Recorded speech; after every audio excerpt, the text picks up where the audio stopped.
মাননীয় প্রধানমন্ত্রীর থেকে জানতে চাই যে ফ্যামিলি কার্ড, কৃষক কার্ড, কৃষি কার্ড, হেলথ কার্ড যে ধরনের কর্মসূচিগুলো গ্রহণ করা হয়েছে তার ইতিবাচক কিছু দিক রয়েছে।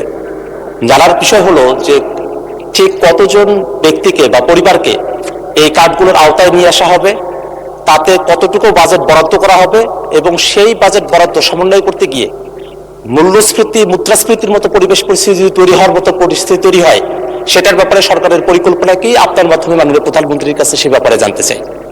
মাননীয় প্রধানমন্ত্রী। ধন্যবাদ মাননীয় সংসদ সদস্য।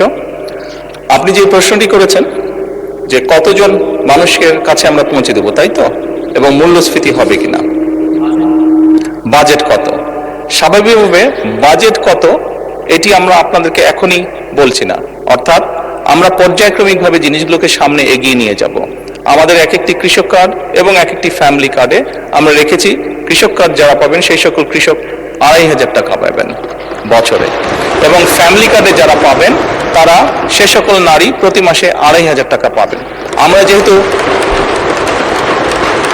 যেহেতু প্রতি মাসে এটিকে এক্সটেন্ড করতে থাকবো, অর্থাৎ অধিক সংখ্যক নারী কৃষক কার্ড পাবেন, অধিক সংখ্যক কৃষক কার্ড পাবেন। একবারে সবাইকে দিচ্ছে না, পৃথিবীর কোনো দেশের পক্ষে একবারে সেটি সম্ভব না করা।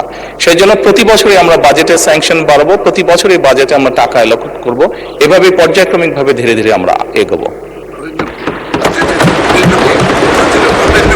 এবং অবশ্যই বাজেটের প্রাধান্য পাবে। এবং আপনি যেটা বলেছেন মূল্যস্ফীতি হবে কিনা, আমরা তো টাকা ছাপিয়ে দিচ্ছি না। আমরা যেহেতু টাকা ছাপিয়ে দিচ্ছি না, কাজে মূল্যস্ফীতি হবে না।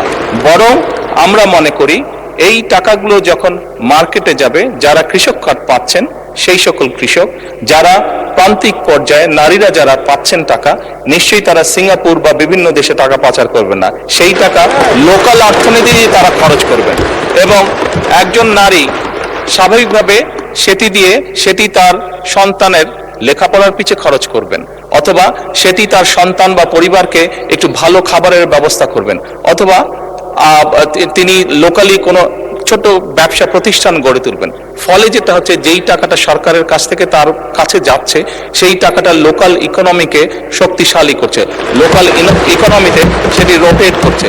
যেমন একজন নারী যখন সেই টাকাটি পাবেন, উনি যদি একটি মুদির দোকানে গিয়ে সদাই করেন, এরকম ওনার আশেপাশে যারা সেটি পাবেন, আরো যে সকল পরিবার, আরো যে সকল নারী পাবেন, তারা সকলে যখন ওই মুদির দোকানে যাবেন, স্বাভাবিক সেই মুদির দোকানের সেল বাড়বে।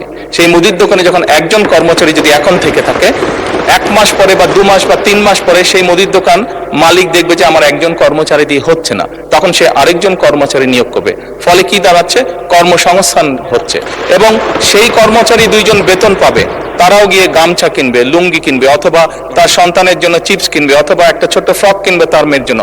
ফলে লোকাল ইকোনমি আস্তে আস্তে স্ট্রেনদেন হবে, লোকাল ইকোনমি আস্তে আস্তে বড় হবে। কাজেই মূল্যস্ফীতি হবে বলে আমরা মনে করি না, আমাদের কোনো রিসার্চে মূল্যস্ফীতি বলে না, বরং অর্থনীতি আরো সচল হবে, অর্থনীতি আরো স্ট্রেনদেন হবে, এবং লোকাল যে সকল ইন্ডাস্ট্রি আছে, বাংলাদেশের শতকরা 70 থেকে 80% মানুষ যে সকল প্রোডাক্ট কনজিউম করে সেগুলো লোকাল ইন্ডাস্ট্রি প্রোডাক্ট কনজিউম করে।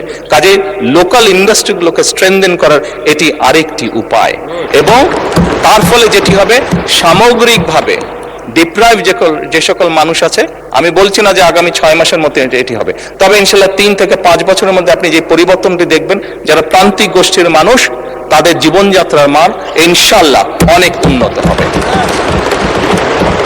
ধন্যবাদ মাননীয় স্পিকার।